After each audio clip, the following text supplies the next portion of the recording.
Nadhani neno hook umelisikia sana. Umekisikia watu wakisema kwamba video yako inatakiwa iwe na hook nzuri. Ni kitu gani? So ngoja nikueleweshe. Hook zile sekunde 3 za mwanzoni za video yako ambazo zitamfanya mtu hawe na share hook anapokuwa na scroll aweze kustop na kuitazama video yako. Kama tunavyofahamu sasa hivi, attention span ya social media imekuwa fupi sana. Watu wako speed sana katika kuscroll. So una sekunde 3 za kumfanya mtu hawe na shauku ya kuangalia video yako. Mara nyingi sana umeikuta unatengeneza video lakini haisipati views nzuri kwa sababu tu umeshindwa kumfanya yule mtazamaji hawe na shauku ya kuweza kuiangalia hiyo video yako. So utafanyaje ili video yako iwe na hook nzuri? Zile sekunde 3 topic unaenda kuizungumzia, hakikisha unaenda straight to the point ili mtu aweze kuelewa kwamba hii video inahusu kitu gani. Lakini pia usimuelezee kila kitu. Hakikisha kwamba unamuelezea kidogo lakini unamhold kumwambia kwamba mfano leo nitaenda kuelezea mambo matatu ya msingi ya kuzingatia unapofanya biashara. Lakini la tatu la mwisho ni la msingi sana. Hakikisha unakaa mpaka mwisho wa hii video uweze kulifahamu.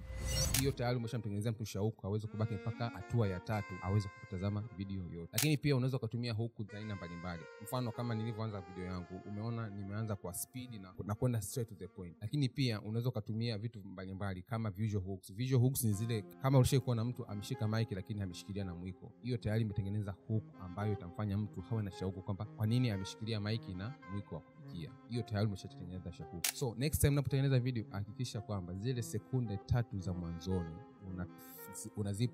unazipa mkazo ili tu mtu aweze kustop na kuangalia video yako. Kwa tips mbalimbali kama hizi za content creation na vitu vingine, make sure unanifollow na share this video kwa mtu ambaye unahisi kwamba itasaidia.